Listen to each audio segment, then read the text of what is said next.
ఒక ఢిల్లీకి వెళ్ళి రావాలంటే 45,000 రూపాయలు అవుతుందంట ఒకసారి ఒక ట్రిప్ వెళ్ళి రావాలంటే.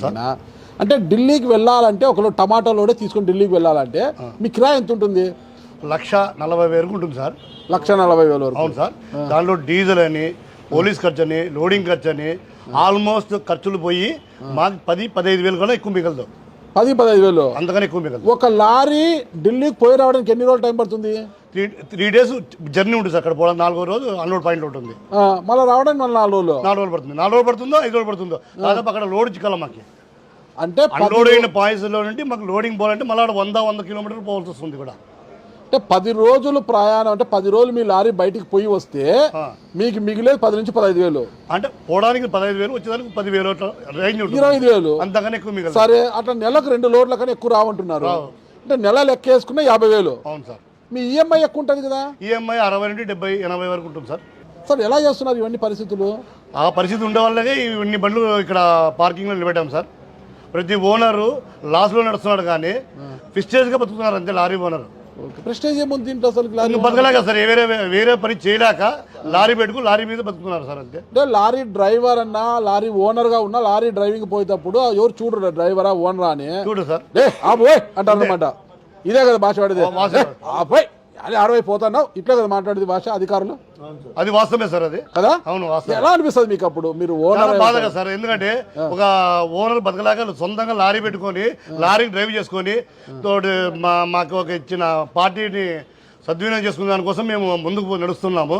పోలీస్ కానీ ఆర్టీఓ కానీ ఎక్కడ లోకల్లో ఒక లోకల్ ఎవడన్నా పార్టీ కానీ ఎవడన్నా కానీ రోడ్డు వేసి నిలబెట్టే పరిస్థితి వస్తుంది. మా పరిస్థితుల్లో రోడ్డు మీద చాలా ప్రాబ్లం ఉంది సార్. ఓకే.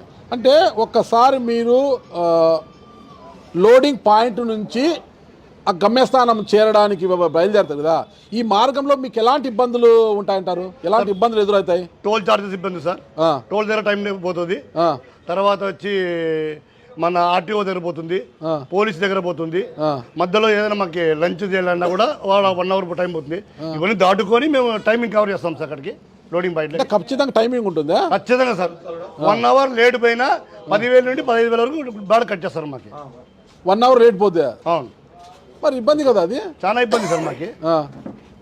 అంటే టైమింగ్ కవర్ చేయాలంటే వేగంగా పోవాలి. అవును సార్. వేగంగా పోతే ఇబ్బంది కదా. చాలా చోట్ల ఇప్పుడు స్పీడ్ గన్లు పెట్టారు సార్.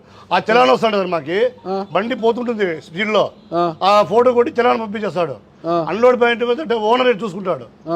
ప్రాబ్లం చూసి 5,000 వచ్చిందా 10,000 వచ్చిందా ఇది చూసుకుంటూ ఆ చలాన్ కట్టాకే భారం అవుతుంది సార్ మాకు.